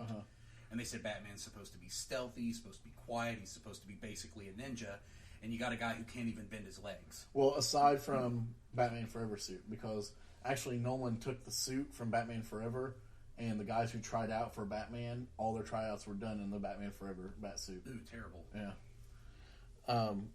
Marilyn Manson was actually asked to play the role of the Scarecrow, and he turned it down, which I'm glad he did. I mean, but why would he? Because, you know, why would he do that? But still, I would have hated it, I think. I think the Cillian Murphy was a much better choice. Yeah. And then Kurt Russell. He looked a lot like Kurt Russell and Dennis Quaid were both asked, or they both tried out for the role of Commissioner Gordon. I could have seen Kurt Russell being Commissioner Gordon. I think that would have been Chris awesome. Cooper also tried out for Gordon. Originally, Chris Cooper had the part for Gordon, and Gary Oldman was going to be Ra's al Ghul. Then Oldman decided he wanted to be a good guy because he's always a fucking bad guy. Yeah. He became Gordon, and they brought in Liam Neeson as Ra's al Ghul. Yeah, and I love Gordon. The thing is that Gordon was actually a focus. And well, he was in the Frank Miller. He was year one. Shit too. Batman Black and White, Batman Year One, whatever it was all focused on Commissioner Gordon. Right. And I was glad that they made him more of a character rather than just a background. Right. You know, he just kind of popped up and flipped the switch on the bat signal. Yeah. You know?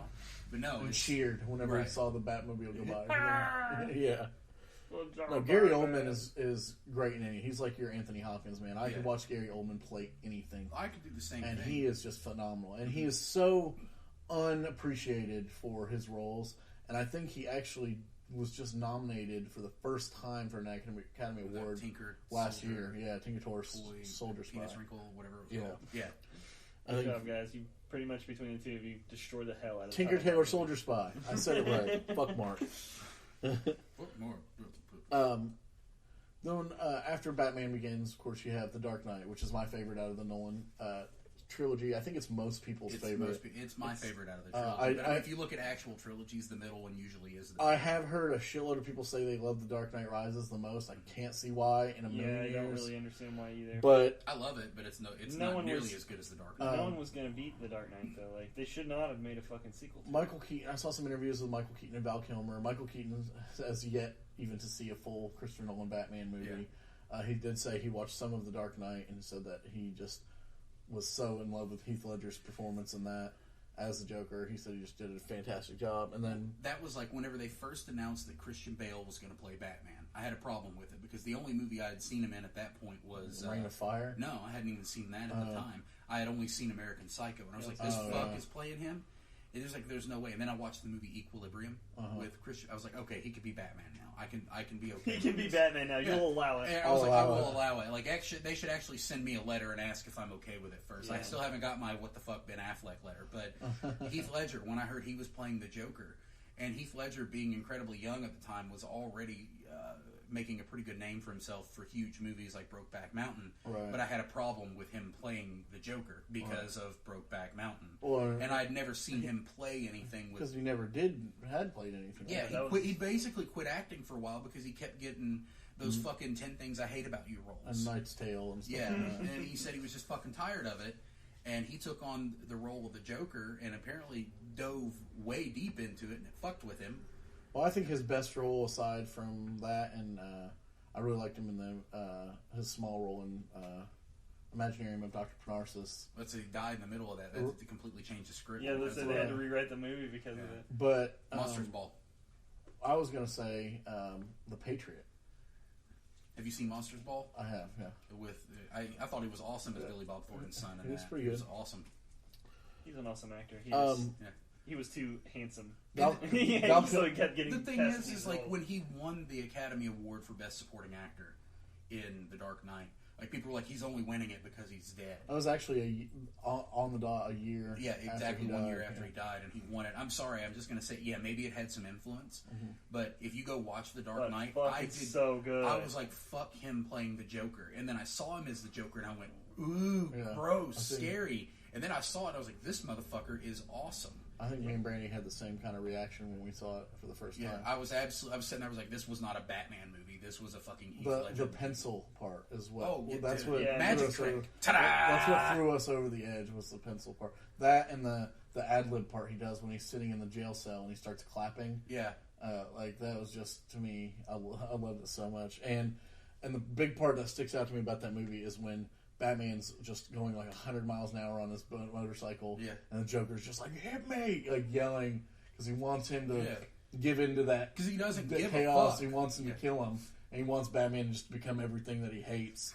And my favorite line of the whole movie is when he's driving the semi-truck, like the one dude gets shot driving the semi-truck, and Heath Ledger just pushes him over, and he's like, I want to drive. And just shoves him out of the way, and he's like, I like this truck. And then Batman shoots that grappling hook, and he goes, he missed! And it's just the creepiest sounding voice ever. It's like, he missed! And then just flips the whole truck over, and gets up and shoots the gun, and trips and falls. And that's just such a great scene. People. And all of that scene is just real. Like, they actually, I mean, it's just such a great fucking scene. That scene reminds me a lot of the scene from the 1989 Batman when the Batwing is flying straight at the Joker, and the Joker's like, whatever, just pulls out a 3-foot-long gun and shoots the fucking Batwing down. Exactly. And I think that's what it came from, too. Yeah, I think because he's just like, come on, fucking do it. Yeah. Didn't fucking think so. Exactly.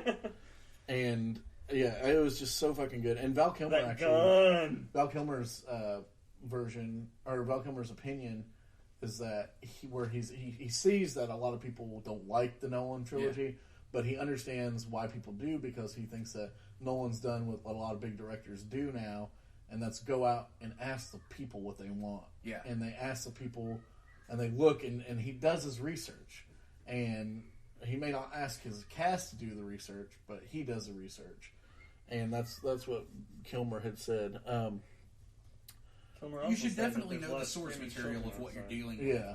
And that's why I like them so much. Well, Ledger's actually based the Joker character off of Sid Vicious from the Sex Pistols. I mean, he fucking totally insane, right? Absolutely batshit insane, just chaotic as. And what I love about it is that throughout like the whole movie, you're sitting there like the Joker has a master plan from beginning to end. Oh, yeah. And then when he actually explains it, and he's like, "I don't have a plan. I'm just fucking doing shit. I'm a dog chasing cars." You know, and that's what he says. He just. I think his ability in that movie was more anything to be able to read how people would react, right? So he could get what he wanted out of them. Like he knew Batman would go after the girl instead of Harvey Dent, even though he should have gone after Harvey Dent, right? And he knew that would create a villain out of Harvey Dent because he could break him, but he couldn't break Batman, right? Also, nice little tidbit for this movie: 1 of 4 IMAX cameras in the entire world was used during this movie to film, and they fucking broke it. Broke it. My bad. Probably like $250,000. Oh yeah, it has to be at probably least more than that. Consider 1 of 4. Can you imagine the demand for those at that time? I would say at that time, probably not that much. A lot of people were still. Well, I mean, this was what, 2008 or 2008 was whenever The Dark Knight came out. Right. So it was filming in 5 years ago. There really probably isn't that many more IMAX cameras. Yeah, they probably decided after a while to go, you know, Batman broke one of these, so we should make a few more. We didn't think about the fact that people might fuck shit up in this. Well, I guess I just don't know a lot of movies. Didn't pay for it, and they just made a fucking another one. Right. I would imagine it was difficult, even if we've got the money. It's still probably not an easy fucking thing to find or make. And then the third of Nolan's trilogy, which I fucking hate. You guys like it. Most people that I know like it. I have a couple of friends that agree with me, but to me, 90% of the people hate about that it know, the most is the same thing almost that you hate about that you don't like about the Batman voice from Batman Begins and The Dark Knight being like super raspy and ridiculous. Like, why is it like that? Well, it's not that. There's a lot of things about The Dark Knight Rises that I felt like the editing was crap compared to the other two. I felt like the storyline was just jumbled, and I don't know. I didn't like Bane. He was okay. I know that Tom Hardy accepted the role without a script. He had never read any kind of Batman comic and refused to read comics even after he got the part, and based Bane's character off somebody that had nothing to do with the Romanian gypsy bare knuckle boxer. Yeah, he based it off some kind of bare knuckle boxer in real life, and it's like, dude, read a comic. At least read fucking the comic where Bane breaks Batman's back. Well, you know what? I just recently read an interview with Robert Carlyle. You know who that actor is? Mm-hmm. He was in Trainspotting and stuff. Well, right. he's been voicing Dracula in the most recent Castlevania games. Right. And I read an interview with him, and they asked him flat out in the newest issue of Game Informer, and they said, "Hey, did you go back and read Dracula or watch any of the old Dracula movies?" And his explanation, I can understand if Tom Hardy had the same idea behind it, but Tom Hardy definitely, I think, took the wrong direction with the voice and all that shit. Was that, no, because then I feel I would try to act the role as had already been done. Mm-hmm. And one, I mean, if he saw fucking Batman and Robin, all he would have to do is look at Bane and go, "Don't do that," and that would be better. But well, yeah, not only that, but I hated the fucking it was voice. better than that Bane, obviously. Well, yeah, obviously, but the thing is the role of Bane has never even been done in a fucking movie. So he could have done Bane from the comics and been just as fucking amazing. Well, the thing is like they definitely went back into Bane's origin, and most of the origin of Bane was the same. He was basically born in that creepy fucking prison, right, and became like this insanely like super. All he did was read and kill people. Leaving the Venom out was a big no-no for me. Like that to me, when I think about Bane in the comics, that is the whole fucking reason that Bane is so gigantic and strong. Yeah, but at the same time, he's only gigantic and strong. But at the same time, in the comic books, he is just as intelligent as Batman. Well, that's he true. He figures out who Batman is in the comics. Well, and that's why he's such a formidable opponent, foe, because Batman, up to the point of Bane, had never really fought somebody with... Other than the Joker. Well, no, he had never... being able to fight somebody that could fight back. Right. Maybe Killer Croc, and that's it. I don't even think Croc had come in at the point Bane had he? Oh, yeah, Killer Croc had been around for a long time at that point already. But, regardless of, Killer Croc was a fucking idiot. Oh, yeah, he was a big dumb retard. Right. Yeah, circus freak. So, That's what I'm saying. So he never fought a foe like that, and I think that they could have just kept the same storyline of him being the scientist, and then having the venom and stuff like that. But they didn't, and there was just. If you think about, you said each movie had a theme. It was fear, it was chaos, it was pain. And the point of Bane's mask was it had been built by like some shoddy prison doctor to pump morphine into him at all times. So because he was always in pain because his face was so screwed up. So I mean, I could see that. Because to answer your question, it was a number of things. The climax of the movie I hated. I thought, Bane went out like a bitch. Like you didn't even see him go out barely. Like it was like this whole movie, and that's another thing that bothered me is Bane's character throughout the entire movie was this guy who was just running shit, and just the whole purpose was to not be under the man and to break out and do your own thing and rise up. In fact, I think wasn't that the thing, was rise up above all. And then 5 minutes left in the movie, you find out that he's just a pawn the entire time. Well, the entire thing was, that's what he says it was, but the whole thing was to get the people of Gotham to turn against each other and to basically cause just chaos in the cities.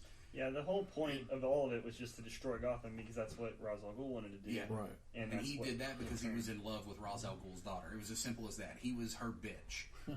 So, which in and of itself, a lot of it does make sense because I remember he argued with me, Steven did, about Bane, and he was never in the League of Shadows, and he was. For a minute. Yeah, but he was in there long enough that Ra's al Ghul went, no, you're fucked up, right. Get out of here. But he had already, he actually, when Ra's al Ghul disappeared, he did run the League of Shadows for a while with Talia al Ghul. And he did fall in love with Talia al Ghul. Like, those were all things that he actually did. So, they picked a few things here and there and put it together, which I'm okay with reinventing origins and stuff so that it will work better in a movie. But I hated the voice. The voice was insane. It bothered me. I mean, he sounded like he was talking into a fucking megaphone, which was then filtered through a drive-through speaker. He sounded like an old man that was yelling at his grandson. Yeah, and some of his lines were excellent.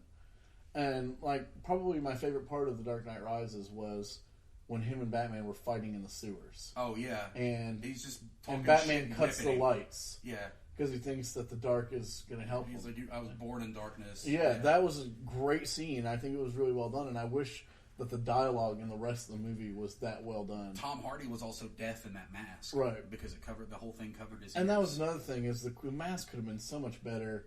I mean, it looked like the crab on your face is what I hear all the time. Yeah. Oh, I got a crab on your face. You couldn't talk. Yeah. Because it literally just looks like he just took a crab and just placed it on the top of his mouth. They dubbed it over his voice. Like, they dubbed his voice over after the movie was filmed. Right. And they digitally removed all of Tom Hardy's tattoos. Yeah. I didn't know that at the time, but, like, I looked at some old, like, stills from the movie, and he's covered in Tom Hardy has a shit ton of tattoos. And he's, like, 5'9". I can't say that I would have rather them had the Riddler, because I think it would have been a little similar to the Scarecrow in the first movie. I agree. Plus, I don't think the Riddler is a serious enough kind of character. Yeah. And well, if they would have used, say that he wanted to use a villain that hadn't been used before, right, and one that was more serious, that could seriously cause harm in Batman, because at that point he hadn't fought an actual villain that could fight him back, and I thought that was cool. Scarecrow's ass in a second. And he did. David Goyer had originally leaked. David Goyer being the writer of the series and Batman writer.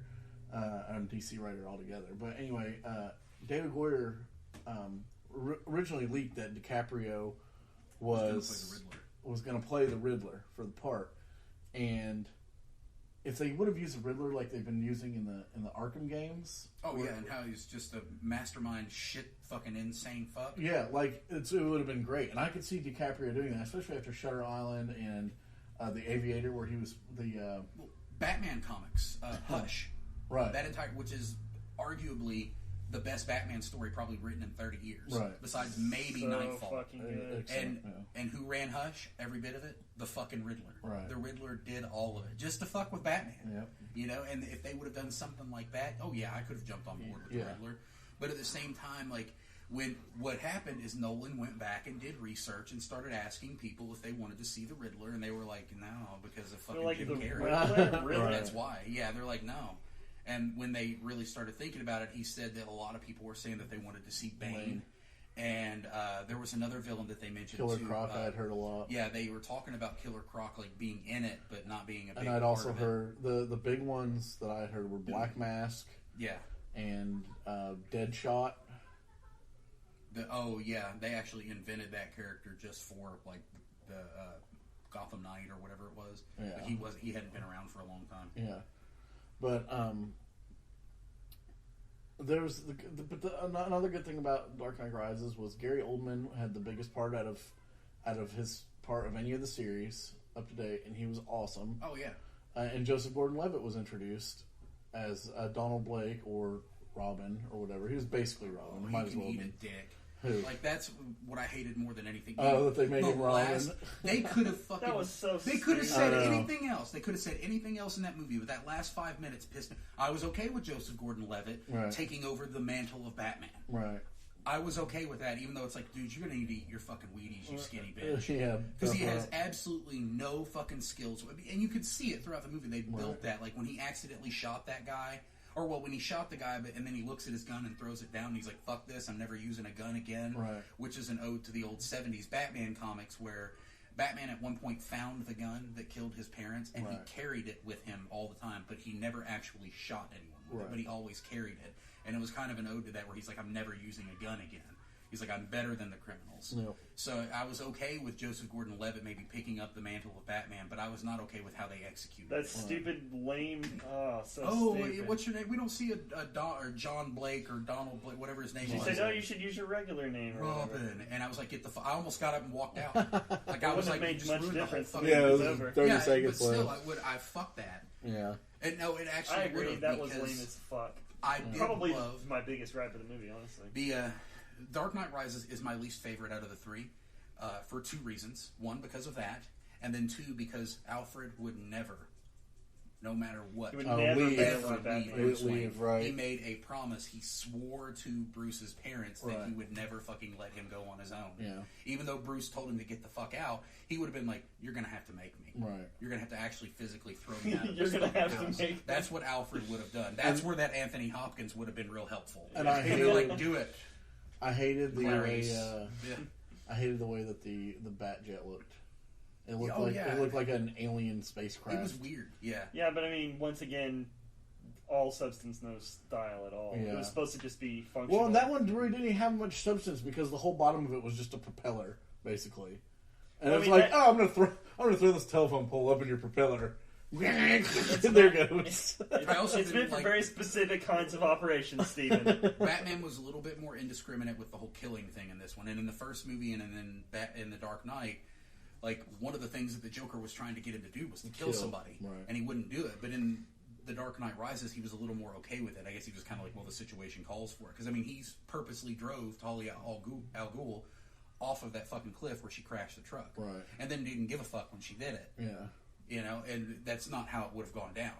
So it's like there are some things that kind of changed. I did feel that there was a huge difference in those movies where Nolan kind of went a little bit further away from the actual character and made what he wanted to make, and that's what it was. I liked Anne Hathaway. I thought she did a decent job as Catwoman. Oh yeah, acting I mean, wise. What about that Weasley fuck who was working with Bane to get all the construction companies? And he was just a little Weasley fuck that was trying to get Bruce Wayne's fingerprints and stuff. I almost said Michael Bain, but he's just No. a fucking. He's just a weird. I know who you're talking about. Yeah, just a little Weasley fuck. God, fuck that Weasley fuck. Yeah. Actually, Anne Corporate Hathaway almost didn't take the role because she was going to take a Black Cat role for Amazing Spider-Man. Yeah, too many cats. They cut that role and Typecast much? yeah. Oh, are you the woman that plays all And the then cats? for you sports fans, during that the overly played previewed scene where the yeah, football that's- stadium blows up, actually all the players, or most of the players, were the Pittsburgh Steelers. Yeah, one team was the Pittsburgh Steelers. Yeah. The other team was, I don't know. Yeah. But, Big Pittsburgh. fan. you know what? Pittsburgh Fuck all actors. you sports fans that like the Steelers. Fuck the Steelers. Yeah. Except for Troy Polamalu, because his hair is beautiful. Ben Fuck the Ste- fuck 'em. Ben Rapethburger. Rapelessburger? Yeah. Yeah, how many people have said that Ben Rapelessburger raped me? At this point, you got to kind of think about it. Maybe he did it. But overall, I can't say that I was disappointed with The Dark Knight Rises. There were pieces of it that disappointed me. I loved the scene where Bruce Wayne was in the prison where Bane was and had to basically get out of it. Right. I loved that because it was overcoming that. And then Bane going, wait a minute, Dude, I fucked you up, I broke you, I destroyed you, and at that point he realized he couldn't beat Batman. Right. You know, there goes a big dick. And that's one thing that kind of bothered me is, like, earlier in the movie, Batman was punching the fuck out of Bane and not doing a thing. And then he breaks his fucking back, and he goes all through this tiring shit, and all of a sudden Batman just comes back, and all of a sudden he's just whipping the fucking shit out of Bane.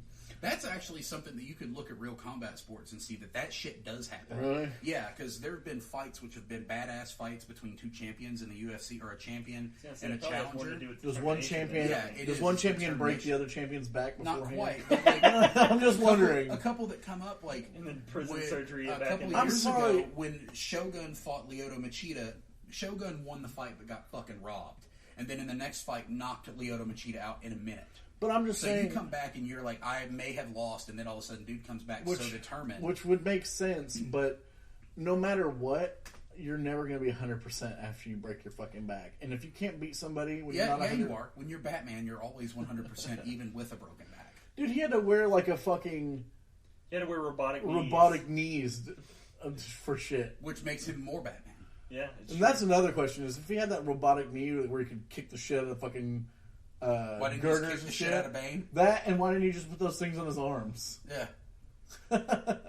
Well, because then he would be super Batman. Good plot hole, but at the same time, I think that because when he was using that thing, his knee was just so fucked up that he was limping around on a cane. He probably tuned it back a little bit. He's like, "Whoops! I just kicked through bricks. If I kick someone with this, I'm going to blow their face off." You know, it's true. We can't stop halfway through the battle with Bane and go, "I'm going to need to kick this dude a lot harder to win this fight." Time out, car. Time. Okay, game on. Yeah, it's a screwdriver. So let's go ahead and finish up the Nolan series and go into the last opinion. Best Batman, in your opinion, and I'm not talking about the best. This guy was the best Bruce Wayne, and that guy's the best Batman. Best Batman movie or the best actual portrayal? No, not best Batman movie. Best portrayal of Bruce Wayne and Batman melded into one person. Well, not to be that thing that you just said, but it really just depends on what you expect Batman to be like, because he's different in all the different movies. Right. And if your expectation is for it to be more like the comic books, then you'd have to go with a later Batman than an earlier one. Well, depending on, because the early comic books were like those Batmans.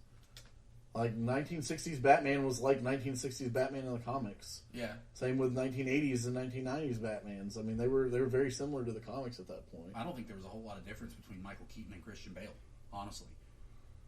Very similar as far as the portrayal of the role, other than the voice. I think that, well, I don't know. They both rely pretty heavily on gadgets. I don't know. It's a hard sell. It's definitely Michael Keaton or Christian Bale. Really? To me. But, well, your other two choices are shit. Yeah, exactly. You know, I mean, sorry, Steven, so really, I know you're going to say Val Kilmer. I'm not going to say Val Kilmer. I don't know. 100%. It's easy for me. And it's because of the reasoning that he says. Like, when I go to see a Batman movie, I want to see Batman be Batman. Right. I want to see Bruce Wayne be Bruce Wayne. And the thing is that Bruce Wayne had to try so hard to act like a rich guy and not just become totally Batman. So I like Christian Bale basically going, what do I do here, Alfred?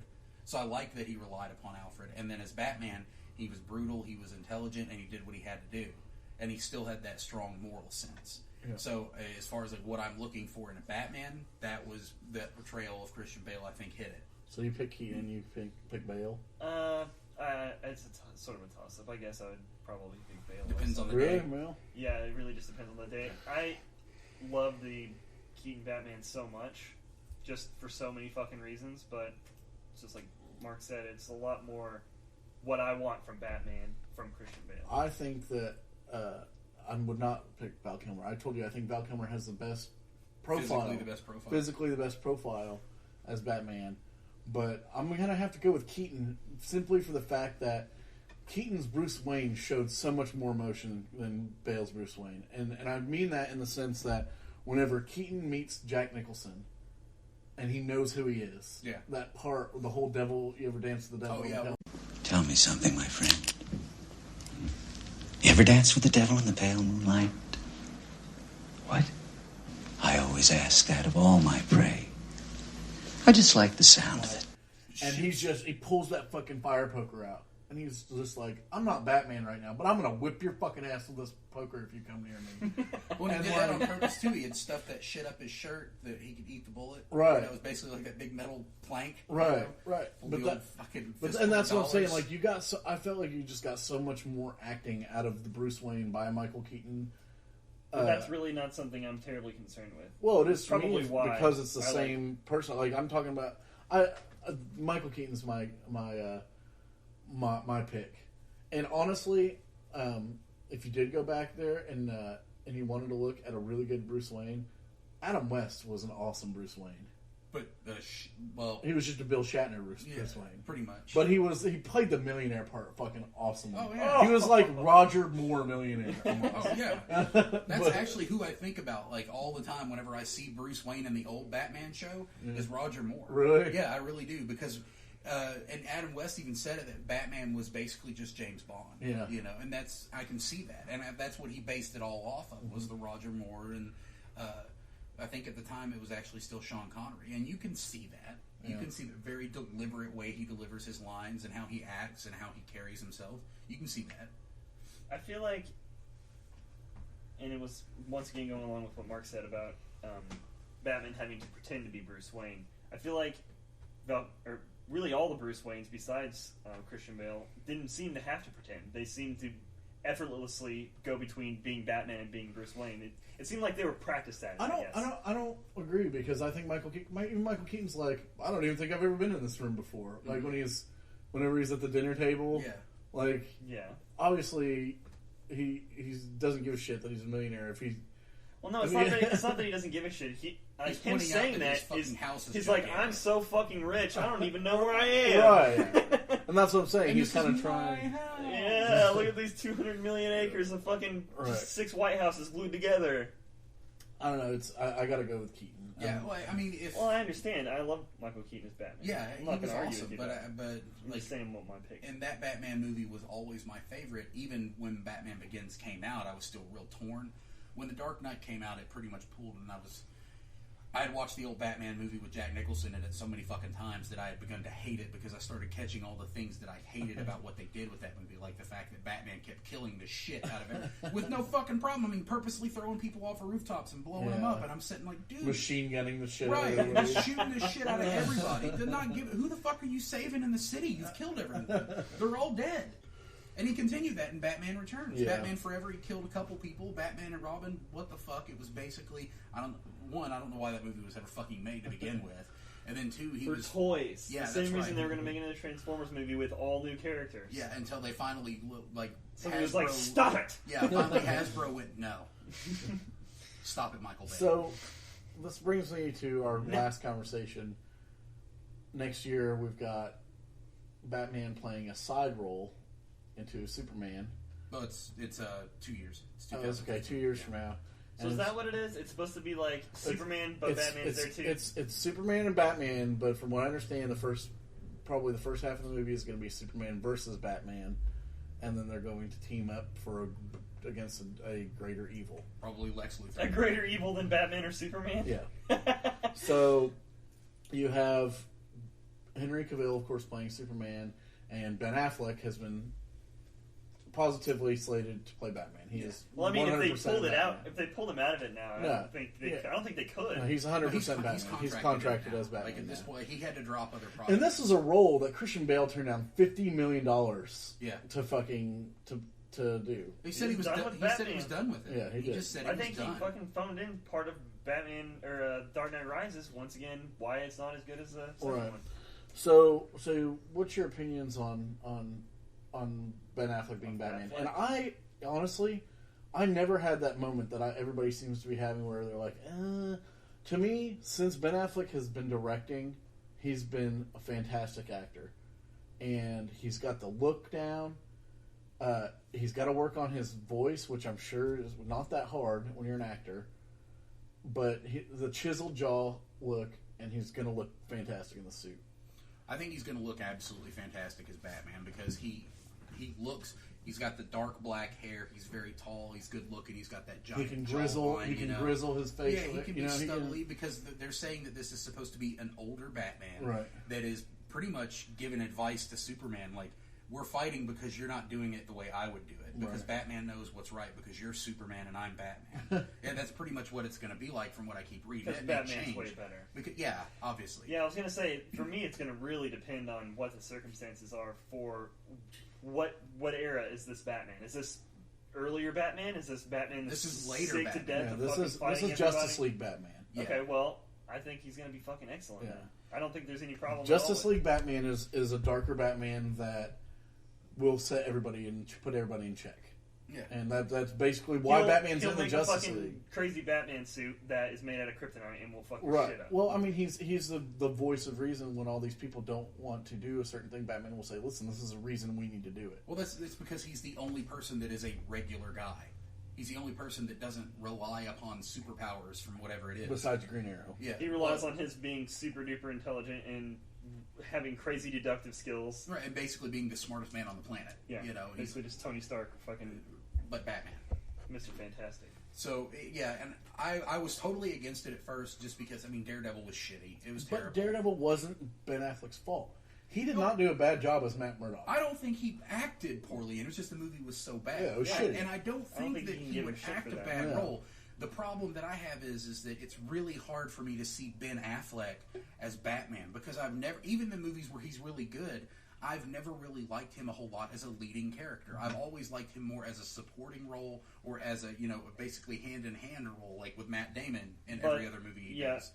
Yet again, people said the same thing about Michael Keaton. And Heath Ledger. Yeah, and Heath Ledger. And I'm saying that now. That's my comparison. It was like, at the time, fuck Heath Ledger, but then I went, wow. So I'm saying Ben Affleck may be able to wow me, too. And he won't be the main character.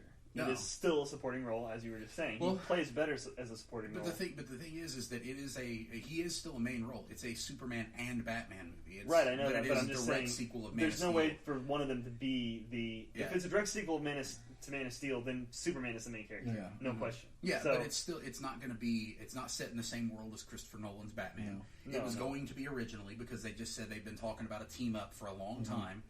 And they finally... I mean, they did that actually in I Am Legend. They showed that. They showed that Batman and Superman logo in Times Square whenever Will Smith was chasing the antelope or whatever. That I was like, okay, cool, Batman Superman movie. Now that they've announced it, I still haven't seen Man of Steel, which I've heard is really good, and I need to see it. But Ben Affleck, he probably looking physically, he looks exactly like you would want Bruce Wayne to look.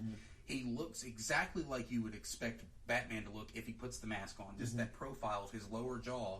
He has that superhero jaw, the superhero chin, the thing that you expect. That's why Henry Cavill made such a good Superman. It's because he fucking looks like Superman. He doesn't look like Christopher Reeves. He looks like fucking Superman. He's this great big giant muscular fuck with a giant jaw. He's got the Gaston jaw, except for without the butt chin. Yep. Actually, he kind of does have a butt chin. He does a little have a bit. butt chin. A wee bit. I'm excited about it though. I'm not going to shit talk it until I see it. I'll start shit talking it when they start releasing pictures of the bat suit, right? Because the bat suit was something that I wasn't a huge fan of in the Nolan movies because once again it was substance over style, right? And it was so a black little bit, you maybe. Couldn't see the bat. It was very clunky. I feel like it looked like it just looked like riot gear. Well, I mean, it wasn't particularly more or less clunky than any of the other bat suits. It just looked less stylized. It was like literally what it was. It was just fucking armor for soldiers that he just went and repurposed and made it into the bat outfit. Right. So yeah, and I think that people just give Ben Affleck a lot of shit. I honestly think that's what it is. I think he just gets a lot of shit, and when you go up to play a role that's been played so many times and has so many expectations with it, of course, everyone's gonna give him fucking shit. Well, I watched this interview with Ben Affleck, and he was talking about, he was talking with Zack Snyder about the role, and he said, Ben, I want you to do this role. And he's like, yeah. And he goes, well, I want you to know that with this role is going to come a lot of scrutiny. And Ben Affleck's like, listen, man, I can handle shit. I'm a grown man. He's like, I was on board to the motherfucking meeting. He was like, I did Geely. Yeah, he was like, I can handle scrutiny. He's like, I was Daredevil. I can handle shit or whatever. And he was like, yeah. And then, about the day that Zack Snyder announced that Ben Affleck was Batman, he said he got on the internet. And he said terrible idea. He said he got on the internet and he got on this website and it said Ben Affleck slated to play Batman in 2015. The first comment. And he said the first comment that he saw just said, no! And he said he immediately turned off his computer and didn't turn it back on since. This was on like Letterman or something like that. So good. At least he can roll with it, you know? Right. And I appreciate that. Like, Christian Bale can't take Oh, shit. no. He would find that guy's house. And we're done professionally! We are done! The fuck? Why are you walking in You're my a nice fucking guy, shop? but I'll fucking kill you! Yeah, just fucking go insane. That's another reason And then why he'll beat the shit out of his mom. Yeah. That was hilarious, I'm not gonna lie. I mean, that's fucked up, but at the same time, he beat his mom up. But why did he beat his mom up? Yeah. And then they shut up when he gave him a whole bunch of money. I know. Which made me think that he didn't beat his mom up. Yeah. That they just wanted his money. And that's what he kept saying. This is what my fucking money. Well, we'll go ahead and wrap things up here. We hope. Affleck with the fucking, can you imagine if he actually has Boston accent Batman? Hey, Superman, why don't you come over here? Watch a hockey game with me. Hockey. Yeah. Oh, Fucking shit. cocksucker. You can find us. You can find us online at Unitedcypher.com. Well, you won't find us, but you can find this podcast. Yeah. We're actually there. Yeah, we're staring at you. You have to smash pods like Zelda to get to us. You can download all of our episodes for free on iTunes. All 100 of them. Exactly. Well, you can't download all 100 of them. If you want way older ones, you have to talk to. You'll have to email me. Email me or Philip personally to get those. You probably don't want them anyway. Yeah, you don't want them. Shrooms, especially. I think that was actually something I kind of thought about doing for the 100th episode. Is just listening to that podcast and critiquing it. Ooh, we could motion picture meltdown our own motion picture podcast. meltdown. Motion picture. Check meltdown. out fivefingertees.com for some awesome shirts. They have Batfleck shirts. They have all sorts of They Batman have fucking shirts. Batfleck shirts. I saw some shirts Wayne. that said like Ben Affleck is Batman. It said like Batfleck yes. And then there's one with like the no smoking sign crossing it out, Batfleck in it. We have they have Gotham shirts. They have Wayne Enterprise shirts. Just check them out. They're real cheap. You can check out us on YouTube. You can find us on Twitter at MPM Podcast, as well as Facebook. And you get to iTunes. Yep. Review us. We're on every rate and review us on website. iTunes. We're on Every everything. And also check out.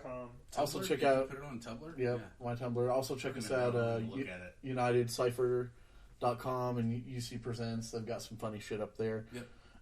Thank you again for listening to our 100th episode. We hope you like our new layout. Thank all three of you. And now, next time will be our Halloween episodes, which we're doing scary movies. Non-stop, which is sort of back to our roots. It's kind of like we're gonna do quite a few scary movies for the month of October. So, signing off. I'm Lewis Rosenberg, and we'll see you next time.